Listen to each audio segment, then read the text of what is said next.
Gentlelady yields back. Chief Christensen, I usually go last, but I'm going to break that precedent today. I found a couple of things you said in your opening to be very instructive. Number one, if I heard you correctly, you're a lifelong government employee. You are new to your current role, officially about a month, unofficially less than a year. I think what struck me the most was that you yourself have experienced some of the conduct that is being discussed today. And don't want to pry, don't want to ask about anything you don't want to talk about, other than how you think your background qualifies you, your experience qualifies you to be able to address what I think everyone concedes are current and previous problems with Forest Service. Thank you, Congressman. I don't want to, everyone's experience is their own experience, so I don't want to say I know how people feel, but I know I have an experience, and I know what commitment that brings for me. There's a long legacy of great conservation work, and there are great women, people of color, of all races that contribute to that work, and they absolutely have to have the right, safe place to contribute that work. That's what gives me my fuel and my commitment, is from my experience. We have come a long way. It's shame on us if we don't move the needle on how women and minorities are treated. It is our time to permanently upend the long-rooted behaviors and norms, and that's what I'm committed to do because I have an experience. And I'll just say one other very personal thing. 10 days after I became interim chief, I became a grandmother for the first time to a little girl. And I am doing this for all little girls. It's about the future, and I am committed. Chief, I think sending a clear, unmistakable message that what have been tolerated in the past will no longer be tolerated is vital. But if I were the victim of either past or current harassment, I would be even more interested in the actions that are being taken. What have you done since you started, unofficially and or officially, to ameliorate this problem?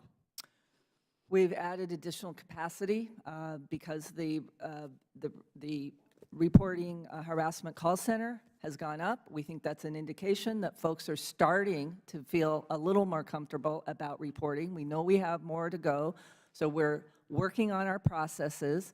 We are we established a code of conduct for the entire agency.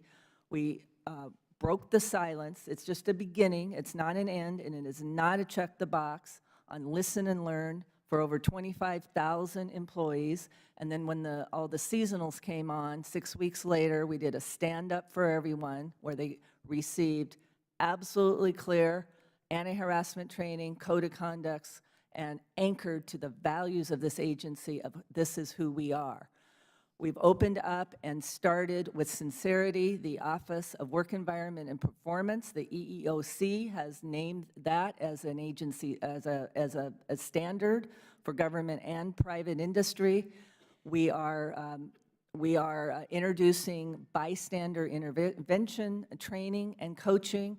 We are in the throes of finalizing retaliation prevention training and conduct, and this victim advocacy and support infrastructure. And finally, we are conducting an agency-wide assessment because we need, the listen and learns only opened up part of the dialogue. We need to know what's really going on in the culture, and we need to set a baseline so we can measure ourselves on how we're improving. We have many other steps in mind for the future, but those are the things that are actively putting in place now. Inspector General Fong, in the time I have remaining, I applaud anyone who thinks that you should have professional investigators, particularly given this unique crime. Victim advocates, fantastic. trying to think of the best way to say this in a legal way. How in the hell can you have the perpetrator in the room with the victim? How does that happen, and what steps can be taken to make sure that doesn't happen? I can't think of anything that has a more chilling effect on someone being able to tell their story than to have the perpetrator present. So for those of us who can't fathom how that happens, how does it happen, and what steps can be taken to make sure it doesn't happen again? I understand your concern, and what I would say is that we want to send a very clear message in our office that if people have concerns or issues that they would like to bring forward, that we have multiple ways and multiple avenues where we can help people. We have a hotline, as you know. We have a special investigations office that we've set up to address these kinds of things. We also house the whistleblower coordinator for the department, who is available to talk to employees about different options that may be available to them to address their situation in the moment. And I think that's a very important message to get out to everyone.